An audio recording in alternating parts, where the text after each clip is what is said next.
اپنے درخواست کروا دارالعلوم اشرفیہ کے محبوب جناب مولانا صالح اشرفی صاحب سے کہ وہ بھی اس موقع پر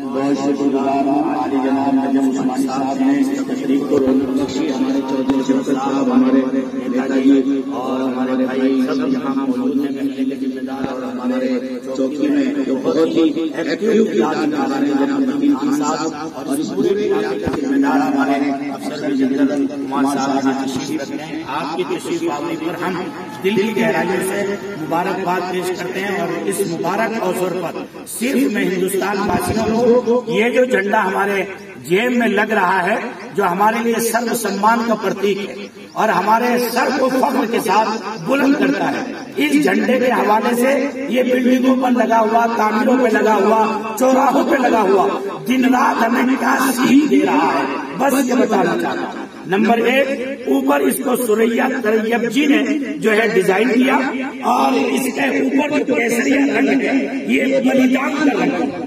یہ ہمیں ہر وقت یہ بتاتا رہتا ہے کہ اس ہندوستان کی طرف اگر کوئی بھی میلی آنکھ سے دیکھنے کی جو ہے جرت کرے گا تو ہم اس کی آنکھ نکال دیں گے، اور اس کے لیے اپنی جانوں کے بلیدان اور اپنی ہر ممکن بلیدان کو دینے کی کوشش کریں گے نا انشاءاللہ.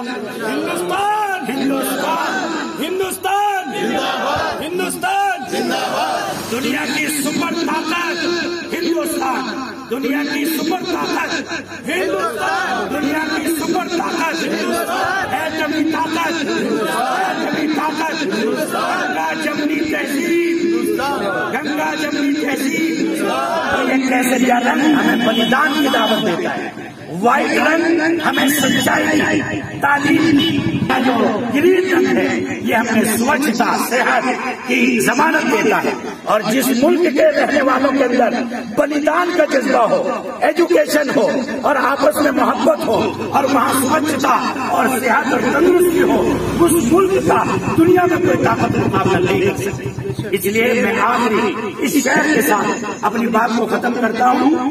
کچھ نہ کچھ روشنی کا انتظام ہونا چاہیے، کچھ نہ کچھ روشنی کا انتظام ہونا چاہیے. بند کمروں میں بھی روشنان ہونا چاہیے، بند کمروں میں بھی روشنان ہونا چاہیے. اور ہندو مسلم جو چاہے ماتھے پر لکھو، ہندو مسلم جو چاہے ماتھے پر لکھو، سینے میں تو ہندوستان ہونا چاہیے. یہ جماعت سر جو آپ کے سامنے کھڑی ہے یہ اس کمیونٹی سے تعلق رکھتی ہے کہ جو مرنے کے بعد بھی 2 گز زمین میں جب ہم دفن ہونے کے لیے جاتے ہیں تو ہماری مذہبی تعلیم ہے کہ اس کو نہلاؤ، پاکیزہ کپڑے پہناؤ، اس کو عطر لگاؤ، تاکہ جب وہ اپنی بھومی اپنی زمین کے اندر جائے تو وہ گندا یہ استعمال کیا ہوا کپڑا پہن کر. یہ ہمارے اسی کمیونٹی کی اپنے ملک سے، اپنے وطن سے محبت کی پہچان ہے.